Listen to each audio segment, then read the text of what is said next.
Hello, and welcome to the CFA Society San Francisco podcast, where we interview and discuss current topics with leading members of the Bay Area investment community. This week, Tanya Subatang, Senior Membership Manager with CFA Society San Francisco, sits down with Liz Morley-Olinger, CFA, Treasury Manager for Zscaler. Listen in as they discuss all things Treasury.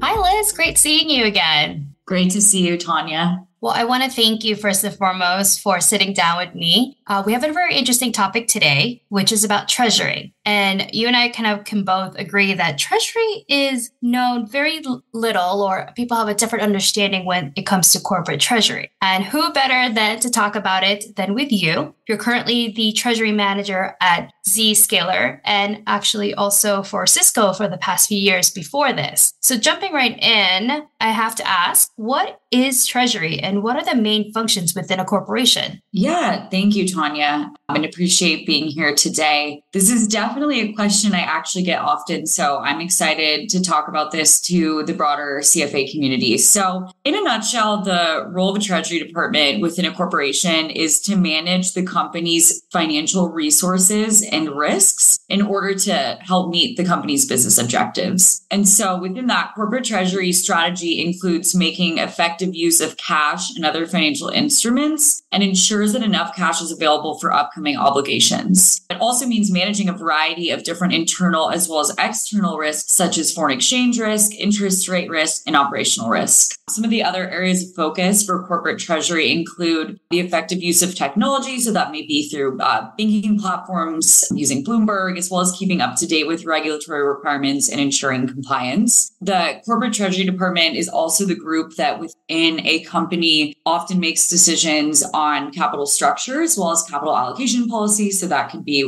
share buybacks, dividends. Capital structure is kind of the split desired for the corporation between debt and equity. So those are just some of the things that we do. It's pretty encompassing, and I'll let you get back to it, Tanya. So you're obviously have your CFA, you have your CFA designation. I'm curious to know things that you've learned while studying for the exam. Are they applied to, your day-to-day as a Treasury Manager, and how has this been very useful for you in your career? Definitely. There are a lot of people in this field who do have their CFA, and I think that having it in my toolkit has been extremely useful. So obviously there's some things where it's not necessarily needed, a little bit more on the operational side. So the kind of banking operations type stuff, CFA not super applicable, but I would say almost everything else very much so, just in dealing with the different risks that we have to hedge. So if you think about the foreign exchange market, where we have to keep very, very up to speed on what's going on within the macro environment, what's going on with rates that impacts debt and borrowing costs, what's going on with our stock, just to understand the future growth opportunities of our company and how the street is perceiving us, constantly watching what other central banks are doing and how that's going to make moves for foreign currencies.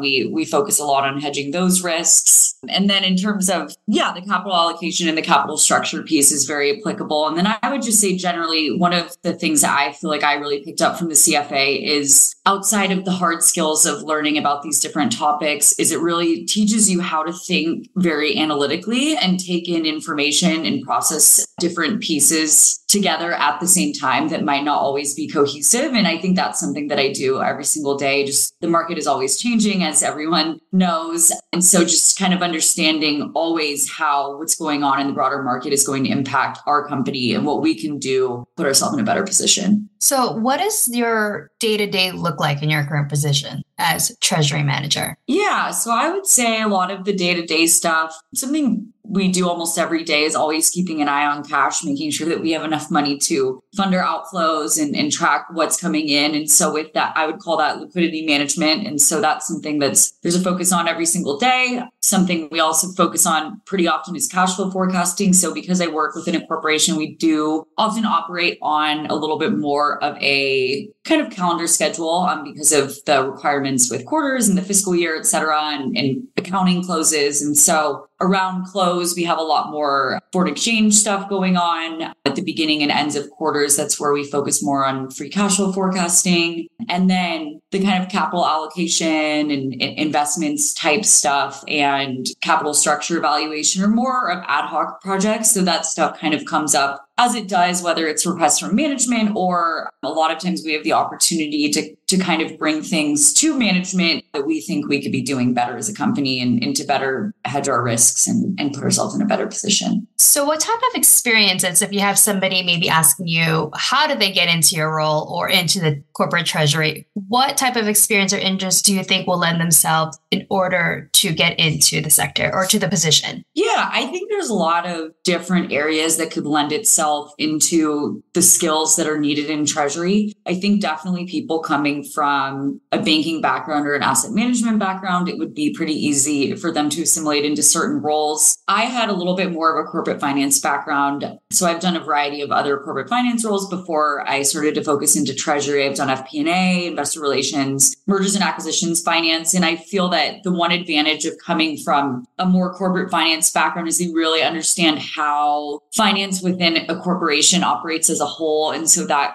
kind of makes you more effective as a treasury professional. You understand cash flow needs, you understand the P&L and the balance sheet and the way that relationships work with accounting. So I think there's advantages to coming from both sides, but generally what really got me into it was my interest in the capital markets. Again, kind of like what I said earlier, I just love that I feel like my job is different all the time as the markets are always changing and as different things are going on within the company and the company's growing or whatever it may be, there's always different needs. And so I feel like my job is always different and challenging and I have to factor in all these different things. So I think, a love for the capital markets and that kind of stuff definitely would be good for this role. Well, I've learned a lot and definitely cleared up a lot of the confusion on my side. So thank you so much, Liz, for sharing your experience and your expertise on the topic. It was great having you today. Thank you for having me. I appreciate it.